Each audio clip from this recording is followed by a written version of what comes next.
Thank you so much for joining me today. My name is Harriet Green.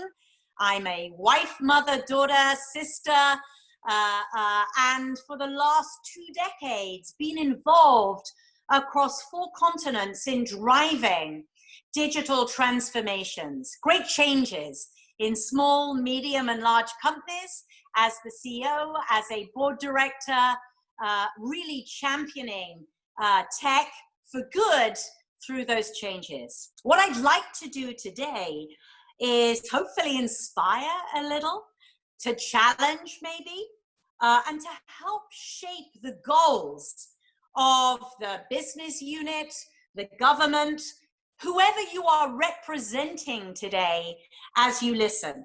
I want to talk to you about tech and AI, and particularly the challenges and a call to action around the critical youth of today in AI.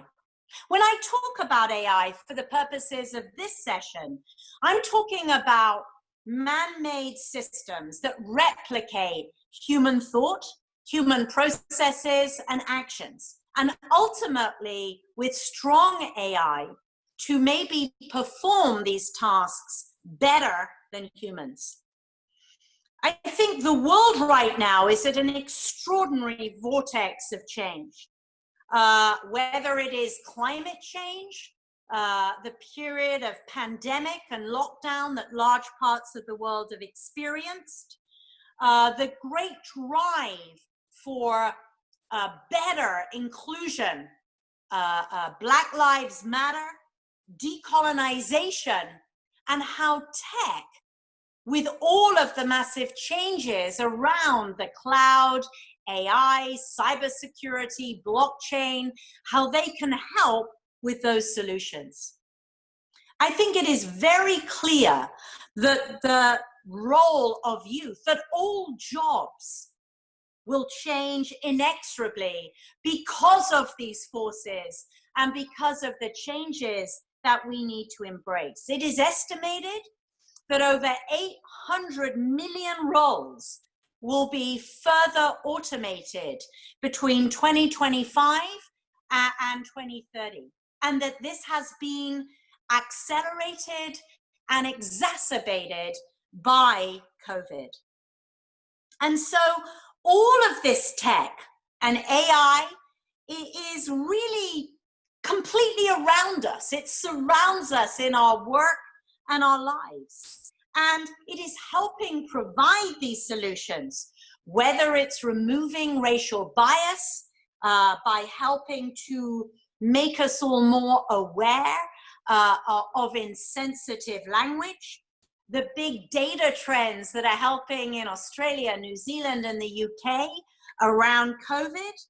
And this new tech is affecting all consumers who are even more rapacious after lockdown to be involved in the procurement, the purchasing of new stuff. Some of the incredible try before you buy technology solutions with IKEA, as smartphone-based solutions empty a room, render it really quickly, and fill it with items from the IKEA catalog. Companies like Burger King using data as you're stuck in a traffic jam to deliver you your burger of choice, and McDonald's, who've really used AI in their drive-bys to provide extraordinary service and upsell to a higher level than they had before. So AI is a part of the way we live, and all of this you know by the great speakers of this event. What I would like to talk about is how we engage the future generations as partners in really shaping a positive tech and AI-empowered future. I think this is urgent and critical, particularly after the COVID, or I say after, as many of us are experiencing further lockdowns with all of the impact that is happening on youth. So this tech and AI is at the center of our youth's minds too. It's all around them, their phones, their toys, facial recognition. And I want us to consider a number of critical items in what we do about this. I am giving you at the end of this a call to action that every single one of you can do on Monday differently and better in this pursuit of bringing AI, good tech, and youth closer together. So I think the first thing that we need to talk about are skills. Our youth needs to be equipped with the skills that the world needs, whether those are the critical life skills, creativity, curiosity, persuasion, collaboration, adaptability, EQ. We need to be thinking about, as educators, as parents, how do we spend time, energy, and money as governments, as companies, helping in this pursuit. And then the tech skills, blockchain and cloud, analytical reasoning, as we take this massive data and make sense of the patterns and the themes. And then AI.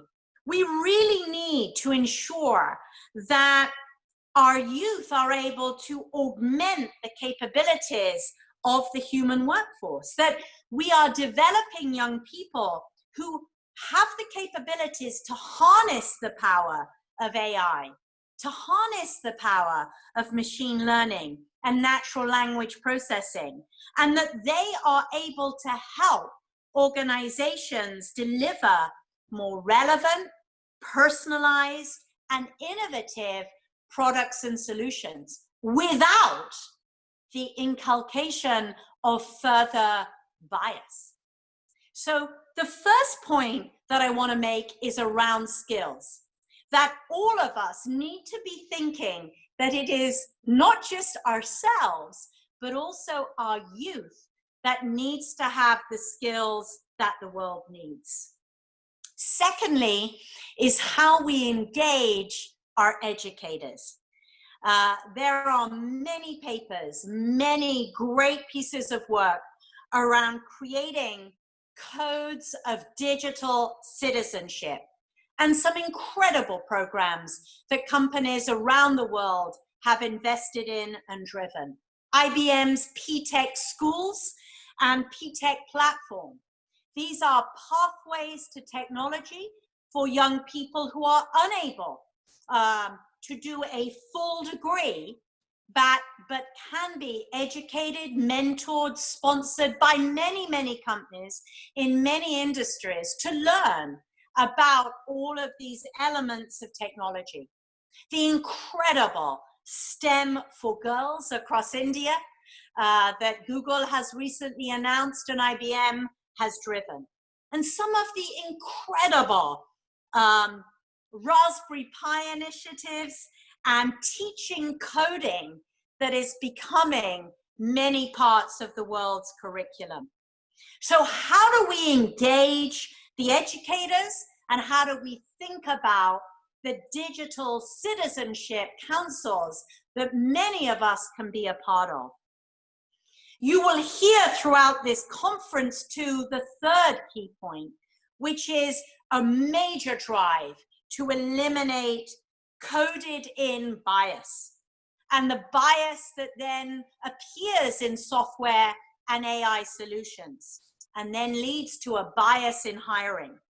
And this theme, as you put together at the end of this session, my call to arms, my call to action around youth in AI, this piece is very, very key. And I guess at this point in the presentation, you're sort of saying, wow, isn't this really the purview of large companies or large governments? Of course it is.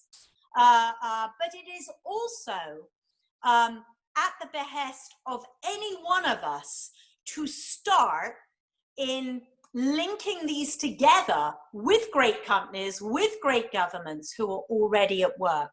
And I want to talk to you about one example that I think exemplifies this call to action that any one of us together in collaborating with other people can make happen.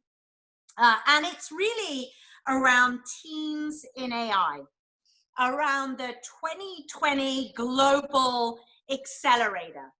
And I'll talk to you about kind of what this is. So Teens in AI created a new virtual community as an accelerator in 2020 of inspired, talented, and creative people like all of you from very diverse backgrounds and countries who were eager to help solve some of the problems very specific this year in COVID.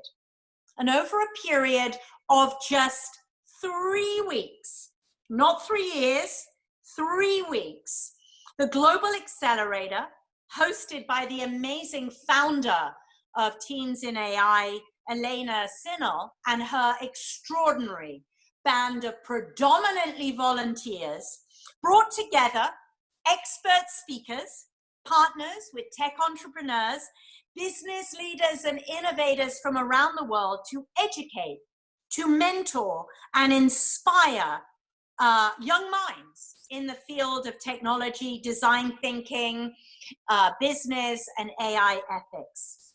This accelerator, and I picked this because it's very specific, any one of you, I believe, could do this, though we're not all Elena Sennels, but any one of you, from July the 27th to August the 7th, selected, interviewed everyone that applied, selected 45 teams.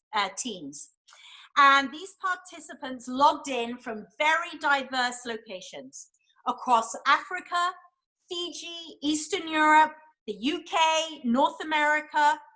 The 300 people who applied comprised 73% female, 53% European, 74% from Black and Afro-Caribbean communities, and included very cognitively and neurally diverse and non-binary youth.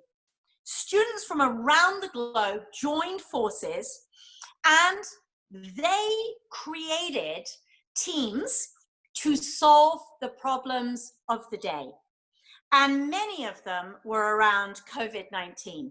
They ranged from easing the transition to online learning, facilitating donations to homeless shelters, helping refugees and aid organizations to communicate better, and mapping out the reforestation, as our team saw it, of a vast tract of destroyed Brazil. And the winning team, I'm just going to pick a couple. The winning team, the Helios team, is really, I think, very powerful, changing the way young people manage their mental health. A group of 4 teams really worked on every aspect of how, together using AI, and with great sponsors from NHS, the Portman Trust, Tavistock Group, how this could be expanded out. Also, one of the teams that I particularly loved, Bridge for Good, which was a US-based team, have raised over £3,000 already for homelessness via their platform, a fabulous platform to really take, food banks, waste, match the two, superstores or large supermarkets to be able to bring a relevance through technology and AI to solving these problems. So I think what's amazing about this is it's virtual, it's global, all volunteers. And out of this have come some amazing programs. Brunei has dedicated a program inspired by AI in teens. And I really believe that the challenge for all of Southeast Asia, all of Asia, with many, many mature societies for tech and very sophisticated countries, you know, Singapore, the most competitive country in the world, to be able to take some of the learnings from AI in teens, as well as the great work that you will hear during the course of this amazing event, because I believe that we can all learn from this and we can start these programs on Monday. It's a call to action because there are more youths out there who want to gain the skills that the world needs. Many of them already have them, want to be able to be preparing as digital citizens to eliminate the bias that is already existing in coding and in hiring, and do good through their own extraordinary initiatives. Virtual, global, and mostly volunteers. Because at the core of what I'm saying here is that the best way, in my opinion, to protect our youth from the malfeasance of tech for the few, what I like to refer to as not so good tech, bad tech, is for them as teens and youth to understand it. And if they understand it, they can play a much more important part in shaping it for us, for them, and for the future. I think this is critically important and easy to do. And my goal is that you'll connect with all of the resources that you will be able to access just online from what I have shared to make this happen on Monday. That's the difference about great conferences, that you can go away and make new things happen immediately. So I hope you found this inspiring. I hope it's been challenging, and I hope that you will do something different and better on the back of it. Thank you so much for listening.